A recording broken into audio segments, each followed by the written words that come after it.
We must love one another or die. Hey guys, today I wanted to take the time to discuss the absolute joke that was the Women's March on Washington. It seems to me that feminism has gotten everything they wanted, so now all they could do is whine about non-existent oppression, and the fact that it's not fair that they have periods but men don't. Or are they proud of it? I can't even tell anymore. Not to mention, all the speeches that I listened to either just contained feel-good girl power rhetoric, leftist narratives, or just sounded like complete lunacy. I was scrolling through the official Women's March Twitter page trying to find out exactly what they were fighting for, but all I could find were anti-Trump, pro-Islam, pro-immigration, pro-open borders, pro-abortion tweets. Also, it did not seem inclusive towards all women either. The march seemed very hostile towards white women and women who voted for Trump. So much for liberal tolerance. I didn't see much talk about how women are being oppressed, and when I did, there was no proof to back it up. If there was a piece of legislation that oppresses women, that needs to be taken very seriously. But the fact is, oppression of women in the West is a myth. I want to address very quickly the abortion issue before I roll the clips to some of the speeches. No one is taking away your ability to have an abortion. I think chicksontheright.com said it best with he referring to Trump, and Congress might make it so we, the taxpayers, don't have to pay for complete strangers' birth control. But if you're mature enough to have sex, you're mature enough to pay for it yourself. Leave me and my money out of your bedroom. The fact is, people are sick of paying for your poor life choices, and stop mistaking that for sexism or a women's rights issue. Ironically, one of the leaders of the march, Linda Sarsour, has ties to the terrorist group Hamas and is openly in support of Sharia law. I'm not even kidding. This apparent activist for women's rights is in support of Sharia law. I don't know how much more ironic this can get. Is this some big joke or something? Because if it is, please tell me now. Alright, now let's roll the clips to some of these speeches. Assalamu alaikum, may peace be upon you, brothers and sisters. My name is Linda Sarsour, and I am one of the national co-chairs for the Women's March on Washington. I stand here before you, unapologetically Muslim American. And I stand here before you, unapologetically white American. Unapologetically Palestinian American. Unapologetically from Brooklyn, New York. Can someone please explain this to me? Why is she apologizing for where she's from and her religion? I don't understand. Like, is this what we do now? Do we just go up before our speeches and apologize for who we are and then get on to our ideas? This is ridiculous. I just wanted to let you know I am going to be skipping around through this video a little bit just for the sake of time. But you can watch the full speech. It's about 5 minutes long, and I'll leave a link in the description. And I'll leave a link to all the sources and all the other speeches that'll show in the description. I will respect the presidency, but I will not respect this president of the United States of America. Of course, she has to get her jab in at Donald Trump. But also, I thought this was a women's march. I mean, last time I checked, it was called the Women's March on Washington. I guarantee that if Hillary Clinton won the presidency, this march would not have happened. This just proves my point that this was a protest to push liberal narratives. This was not strictly a women's march. I will not respect an administration that won an election on the backs of Muslims and black people and undocumented people and Mexicans and people with disabilities and on the backs of women. Please further explain how Donald Trump won off the backs of these groups of people. And why is it that these people have to bring race or some other type of personal identity into these arguments? Many of our communities, including my community, the Muslim community, has been suffering in silence for the past 15 years under the Bush administration and under the Obama administration. Wait a minute, I thought you liked Obama. And how have Muslims been suffering for the past 15 years? Muslims in my neighborhoods, they seem to be doing just fine. So I don't know what type of oppression you're facing, especially in such a liberal community like Brooklyn. The very things that you were outraged by during this election season, the Muslim registry programs, the banning of the Muslims, the dehumanization of the communities that I come from, that has been our reality for the past 15 years. I didn't realize that Muslims were banned from the United States for the past 15 years. I must have been living under a rock or something. Or maybe it's the fact that it's not true. Sisters and brothers, if you have come here today as your first time at a march, I welcome you. I ask you to stand and continue to keep your voices loud for Black women. Here we go again with the identity politics. For Native women, for undocumented women, for our LGBTQIA communities.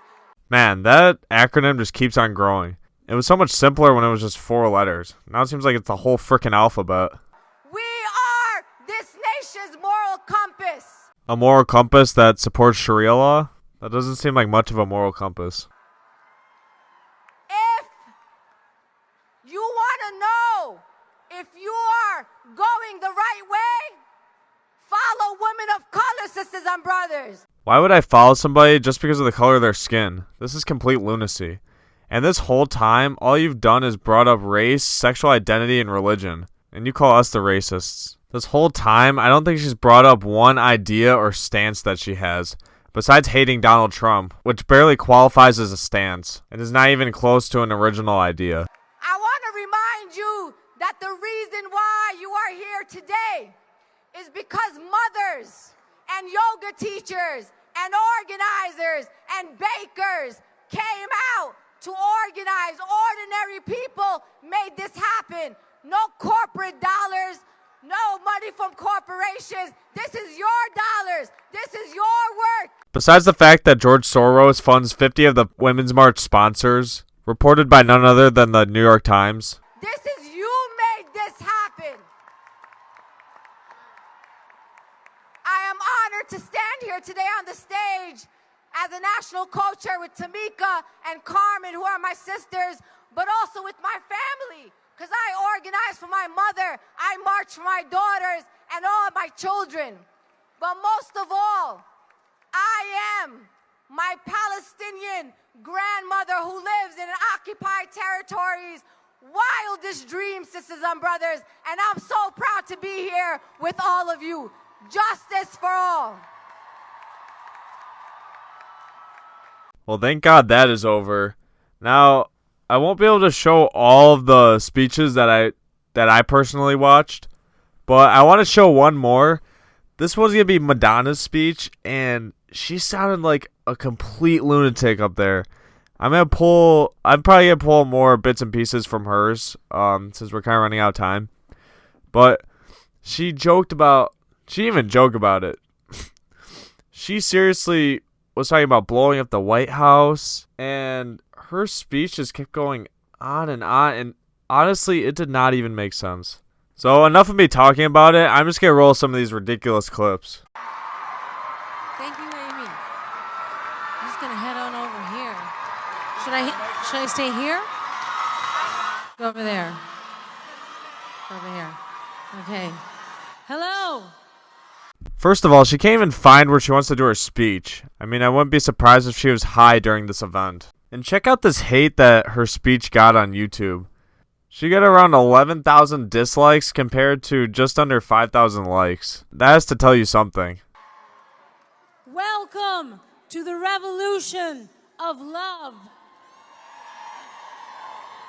To the rebellion. To our refusal as women to accept this new age of tyranny,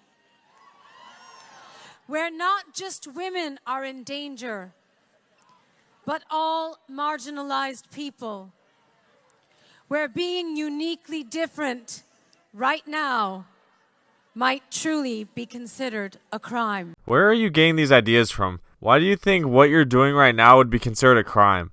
Last time I checked, you didn't get arrested for what you did. So, please explain. It took this horrific moment of darkness to wake us the fuck up. It seems as though we had all slipped into a false sense of comfort, that justice would prevail and that good would win in the end. Well, good did not win this election, but good will win in the end. So what to start from the end? Today marks the beginning of our story. The revolution starts here. The fight for the right to be free, to be who we are, to be equal.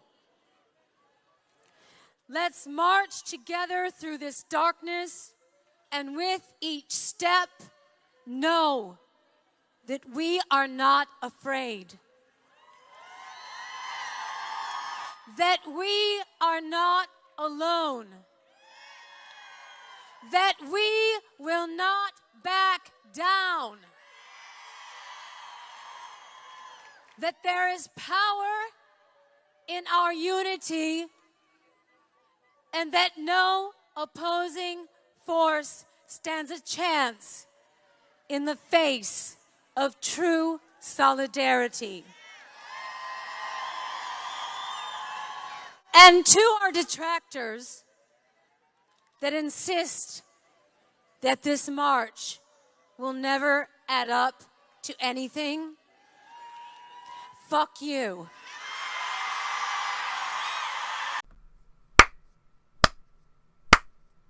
Wow, bravo. That was just some brilliant rhetoric right there.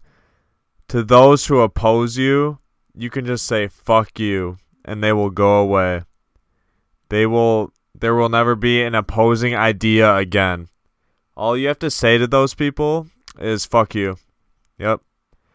According to Madonna.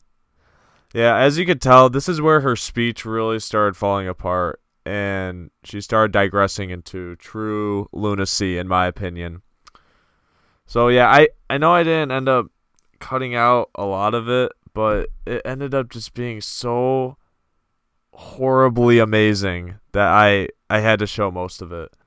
So after this, she just starts telling the crowd to start chanting some mindless bullshit like, "Are you ready?" and "Yes, I'm ready," and "Fuck you," or, whatever the hell it was. But I'm going to skip to the part where she starts talking about blowing up the White House, which I'm sure got her in a lot of trouble, because even if you were joking about that, that's a pretty serious statement to make. So let's watch this unfold. Yes, I am outraged. Yes, I have thought an awful lot about blowing up the White House. But I know that this won't change anything. We cannot fall. Yes, guys, that is the only reason why Madonna refrained from blowing up the White House, is because she knew it would not change anything. Now, that is unbelievable. And I'm pretty sure that she was serious about her claims about blowing up the White House. I'm pretty sure that she was actually thinking about blowing up the White House. And I'm pretty sure if she would have publicly endorsed it, these people would have been crazy enough to attempt that. We must love one another or die. So, yeah, it's official. As you guys can see, she has totally lost her mind.